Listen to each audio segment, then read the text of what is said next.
بارش کا کرم رب کا بڑا احسان ہے، بارش کا کرم رب کا بڑا احسان ہے۔ اللہ تعالیٰ ان محبین کو مزید توفیق عطا فرمائے۔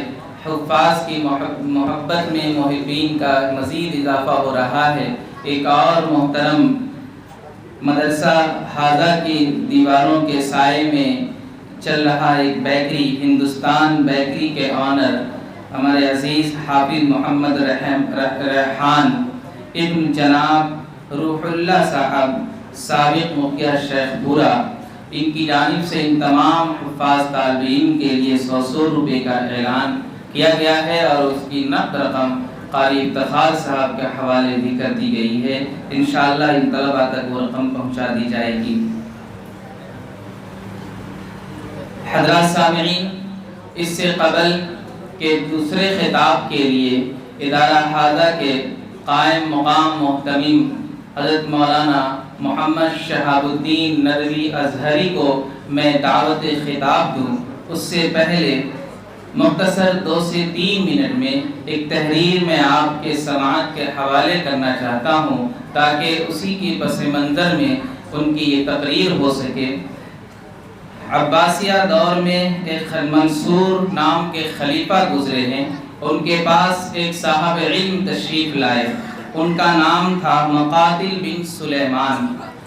مقاتل بن سلیمان جب منصور کے دربار میں تشریف لائے تو منصور نے کہا کہ مجھے کچھ نصیحت کیجیے۔ غور سے سنیے طالب علم، غور سے سنیے۔ منصور نے کہا کہ مجھے کچھ نصیحت کیجیے۔ اس زمانے میں بادشاہ بھی علماء سے گزارش کیا کرتے تھے، مجھے کچھ نصیحت کر دیجیے تاکہ میں اپنی زندگی گزار سکوں۔ چنانچہ مقاتل بن سلیمان نے کہا کہ کیا نصیحت کروں؟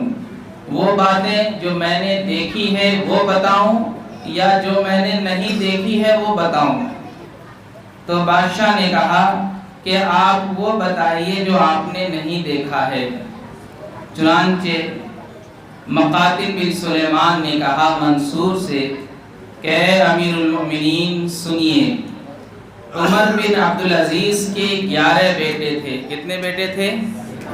حضرت عمر بن عبدالعزیز رضی اللہ عنہ کے 11 بیٹے تھے، اور وہ صرف 18 دینار چھوڑ کر اس دنیا سے تشریف لے گئے، جن میں سے 5 دینار کا وہ کفن دیے گئے اور 4 دینار سے ان کے لیے قبر خریدی گئی، اور باقی دینار ان کے بیٹوں میں تقسیم کر دیے گئے۔ اور ہشام بن عبد الملک کے ہاں بھی 11 لڑکے تھے۔ جب اس کا انتقال ہوا تو اس نے ترکہ میں ہر لڑکے کے لیے، ہر لڑکے کے حصے میں 10 لاکھ دینار چھوڑے۔ کتنے چھوڑے؟ 10 لاکھ دینار چھوڑے۔ اللہ کی قسم اے امیر المؤمنین، میں نے ایک ہی دن عمر بن عبدالعزیز کے ایک بیٹے کو دیکھا کہ وہ اللہ کی راہ میں 100 گھوڑے صدقہ کر رہا تھا، اور ہشام کے بیٹے کو تھا وہ بازاروں میں بھیک مانگ رہا تھا۔ جب عمر بن عبدالعزیز علیہ الرحمہ بستر مرگ پر تھے تو لوگوں نے ان سے پوچھا اے عمر، تم اپنے بیٹوں کے لیے کیا چھوڑ رہے ہو؟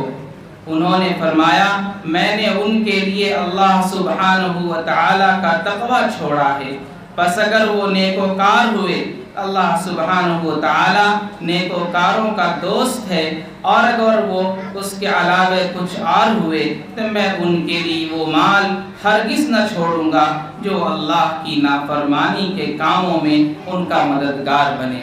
اللہ تعالی ہم سب کو سمجھ عطا فرمائے۔